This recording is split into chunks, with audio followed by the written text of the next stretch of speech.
l'Hermes, tot i que no vam poder gravar el gol, que va ser al minut 18. Aquí ja són imatges del partit més avançat. Victòria important per al conjunt de Javi García, que finalment sembla que amb aquesta reacció que han tingut al llarg de la segona volta aconsegueixen posar...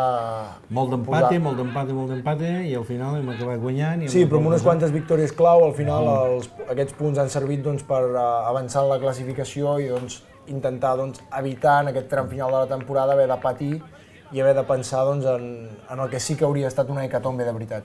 Però en definitiva, com dèiem, apenas en el minut 18, Karim Diallo era l'encarregat de marcar un gran gol, un cacau que anava directe a la porteria de l'Hermes, que aconseguia obrir el marcador, 1-0. L'Hermes al llarg de la primera part es va mostrar més interessat en buscar l'empat i en la victòria, ja que per la seva situació a la classificació ho necessitaven, és el que dèiem, duels de necessitat. Quan arribes a aquesta època de l'any, si no has fet els deures, a última hora has d'anar fent. I van tenir les seves ocasions, tot i que no es van acabar de materialitzar, i a la segona part el Girona ve